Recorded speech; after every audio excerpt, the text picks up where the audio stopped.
When looking at German naval history, you generally see it divided into distinct sections.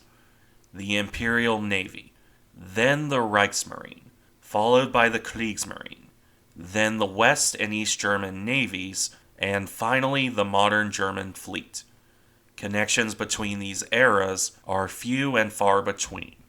The most notable, of course, being a handful of pre-dreadnoughts, one of which, Schleswig-Holstein, is actually relatively famous for her role in shelling Poland in 1939. Another of these old warships, however, is generally forgotten, that being the topic of today's video, SMS Hessen. Outdated soon after entering service, Hessen would turn out to have a very long career, stretching as much as 50 years between no fewer than 4 navies. Well, 3 different stages of the German Navy, and then the Soviet Navy. We'll be looking at that story starting at the turn of the 20th century.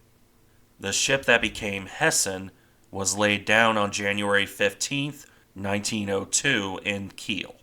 Her construction would go relatively quickly after this point, with the ship launched on September 18th, 1903, and then commissioned on September 19th, 1905, less than a year before HMS Dreadnought came into the picture and rendered Hessen obsolescent, because this ship was a pre-dreadnought entering service at the dawn of the dreadnought era.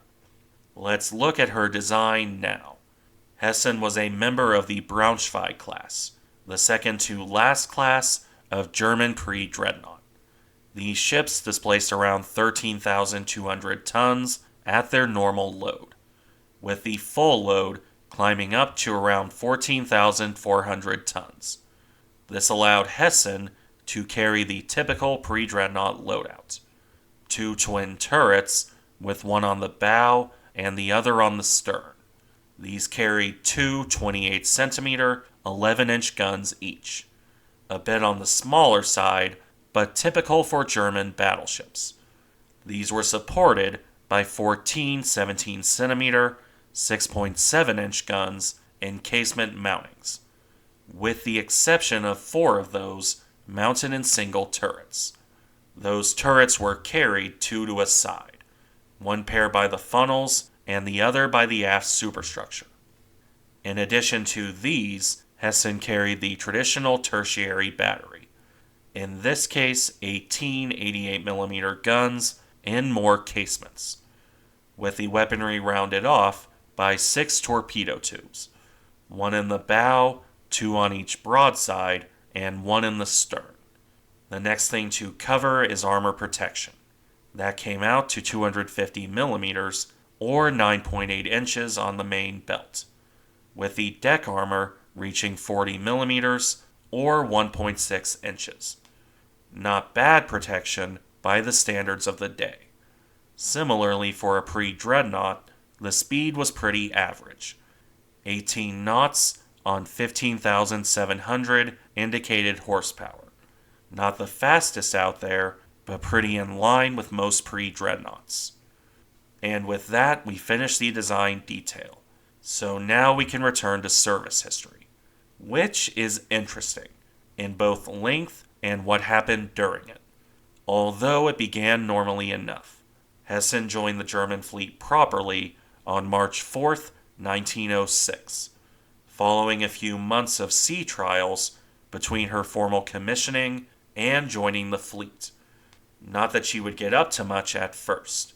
Hessen's initial service was spent in much the same way as any navy at peace, on training and fleet exercises. There would be little of note during this period from 1906 until 1911. Hessen would earn an award for shooting performance in 1907.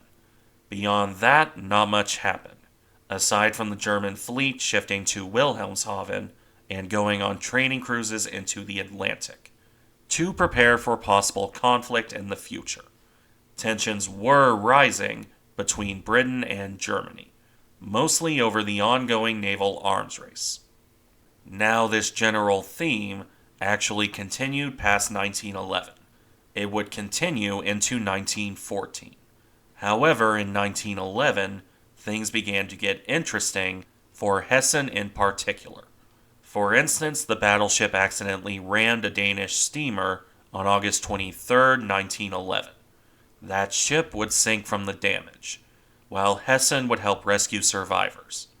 Hessen, for her part, came out without notable damage. After this, the next notable event was the winter of 1911 into 1912. Conditions were particularly foul that year, extremely cold and very icy.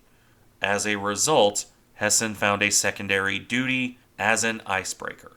The heavily armored battleship was used to rescue ships stranded in the ice, or otherwise threatened by it. It wouldn't be the last time she took up this role, as it turned out. That aside, Hessen returned to more quiet times for 1912, with things only picking back up again in the summer of 1913, when the battleship conspired to collide with another ship, this time a German torpedo boat, G-110. Unlike the Danish steamer, 3 sailors were lost in this incident, those men being members of the torpedo boat's crew. Their ship managed to stay afloat despite heavy damage. G-110 would be towed to port for repair, while Hessen once more escaped any notable damage. This would turn out to be the last major event for this ship specifically before the outbreak of the Great War. She returned to training duty with the fleet for the remainder of 1913 and early 1914. Although it must be noted, by this point the ship was considered obsolete. Germany had built up a powerful dreadnought fleet, with more coming online every year. Hessen and the other pre-dreadnoughts were more of a reserve force by this time, even if they were intended to take part in any major fleet battle. This is apparent when you look at her service in the Great War, which kicked off at the end of July 1914. For her part, Hessen was in Germany, where she would join the rest of her squadron in taking up a defensive position off the German coast, at least at first. In October, Hessen was transferred to the Baltic for fleet maneuvers, and probably to remind the Russians that the Germans were watching, where Hessen's luck struck once again. She ran aground while transiting the Kiel Canal on October 26, 1914. Fortunately, this doesn't seem to have caused damage. Hessen would join the maneuvers before returning to the North Sea by November. For the rest of 1914, not much happened. Hessen would sortie with the rest of the High Seas Fleet on December 15th to try and catch the British. This was part of the battlecruiser raid on the British coast, intended to draw the Grand Fleet out, or more importantly, draw out part of it. And it worked, for the most part. The High Seas Fleet came very close to ambushing 6 British dreadnoughts, but a cautious commander broke the fleet off. Hessen would, as such, miss her chance at battle. As 1914 moved to 1915, not much would change. Hessen would spend most of 1915 and early 1916 alternating between patrol, training, and refit, one of which, in June 1915, saw the ship equipped with supplementary oil-burning equipment. As for the patrols, the only notable thing here was taking up position off the Danish Straits. German pre-dreadnoughts shifted this duty between each other, with Hessen's turn coming in April 1916, and then a second time in May. Otherwise, there's nothing really to note. Not until the Battle of Jutland. Hessen left her position off Denmark on May 20th, 1916, to return home and prepare for a major sortie by the entire High Seas Fleet. The ultimate result of this, on May 31st, was the Battle of Jutland. Rivers of ink have been spilled on this action, mostly focused on the battlecruisers. With admittedly good reason. It's the part everyone remembers followed maybe by the 5th Battle Squadron. However, the German pre-dreadnoughts would have their own role to play. At night, after the major actions were over, both fleets were stumbling in the darkness, with the Germans retreating and the British chasing them. The maneuvering during this period saw the German pre-dreadnoughts end up facing the British battlecruisers. Hessen, in particular, would be targeted by HMS Tiger during this stage. The Germans turned to engage, but without clear line of sight, they held fire. As the Germans continued to retreat, British destroyers took up the chase. These ships attacked around 3 a.m. on June 1st, with one or more torpedoes hitting SMS Pommern. This ship blew apart in a series of catastrophic explosions, with the loss of the entire crew. In the darkness, Hessen's crew assumed it had been a submarine. They promptly opened fire on an imaginary target, after which the Germans continued their retreat. Several other times, Hessen and the others would engage imaginary targets, up to and including a mine buoy mistaken for a periscope, with some of these shells nearly hitting friendly light cruisers. It's hard to blame the crews for being twitchy, however, especially after Pommern's sinking. Regardless, the pre-dreadnoughts made it home. Hessen had fired 5 main battery shells, 34 secondary rounds, and 24 shots from her 88mm guns, while coming out the other side with no damage of her own. This would, as it turned out, be her one and only combat action.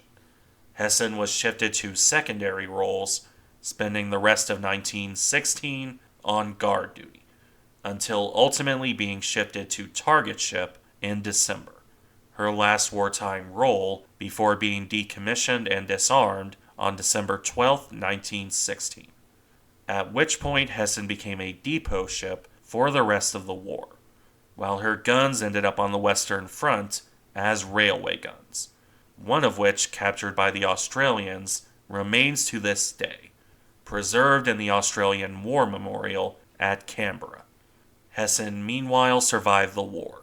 She would be one of 8 battleships left to the new Reichsmarine under the Treaty of Versailles, well, 6 active battleships and 2 in reserve.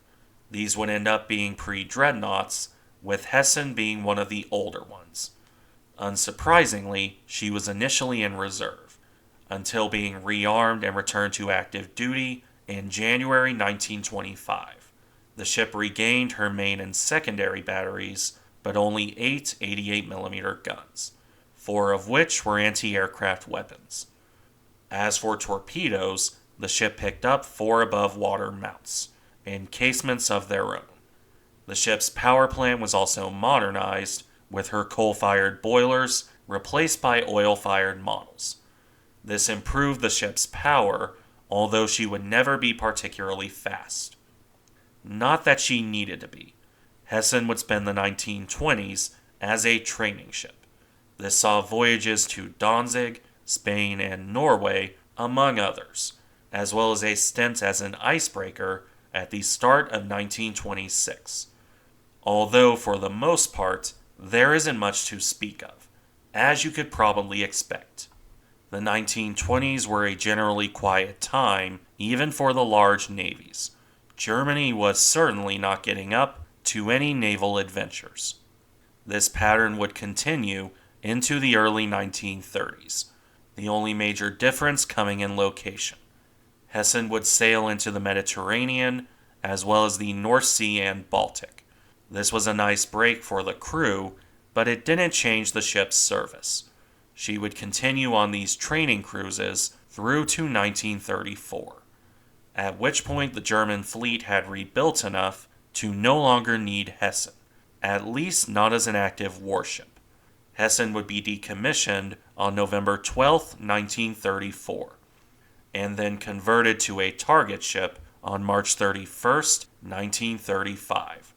The battleship was disarmed again and rebuilt, resulting in the unique-looking ship you see on screen now, a lengthened hull with new machinery, while the superstructure was cut down leaving only a funnel, mast, and the empty barbettes. Certainly one of the stranger-looking ships out there. In this new guise, Hessen would return to service on April 1st, 1937, formally joining the training unit on July 12th of the same year. She would serve well as a gunnery target from then on out, all the way through the Second World War, with another break as an icebreaker in March of 1940. As a disarmed target ship, Hessen wasn't a priority for Allied air power. As a result, she survived the conflict, one of the largest German ships to do so. Although thoroughly obsolete as she was, the ship was of dubious value. Still, the Soviets took Hessen and her control ship, the equally old torpedo boat Blitz, as war prizes. They were sent off to the Soviet Union and remained in service until being scrapped in 1960. Probably. Records aren't the clearest on this topic. Either way, Hessen lasted over 50 years. For a pre-dreadnought, that is no mean feat. Thank you for watching. Remember to like, comment, and subscribe if you enjoy the content, and I'll see you in the next one.